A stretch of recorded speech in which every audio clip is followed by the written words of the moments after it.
For this stitch, I'll be working into the horizontal chain, the closing chain. This time I'll be doing the top loop closing chain.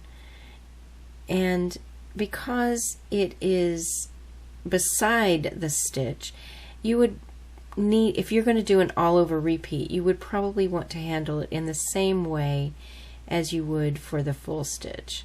And I'll show you what that means. Go ahead and insert your hook under the top loop.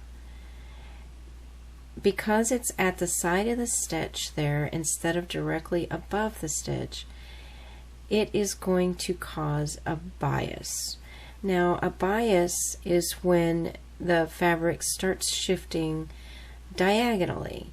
Now, there are some applications where you might want it to shift diagonally. A nice shawl with varying stitch points, you may want it to do that.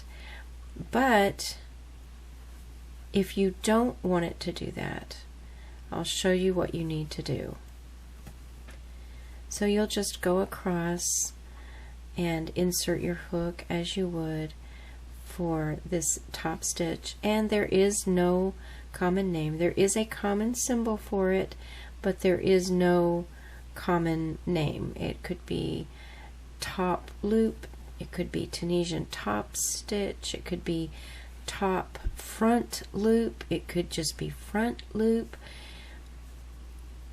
There's just anything like that into the horizontal chain, the closing chain across the top.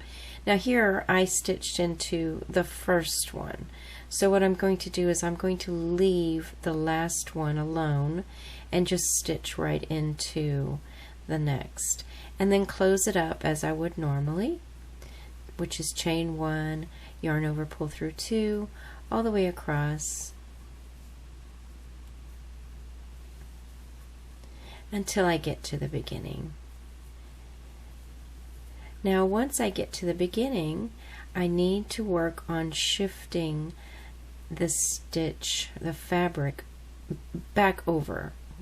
So like I said, I'm going to handle this the same way as I would a full stitch, and I'm going to just skip that first one now. And for this one, I'm going to work all the way across. Instead of skipping that last one, I'm just going to go ahead and work into that last one, and that will shift it back. It just sort of, it counters that shift. So one will shift over to the right and one will shift over to the left, and they'll just go back and forth like that, countering each other, and that's what keeps the edges straight. So we'll just go all the way across.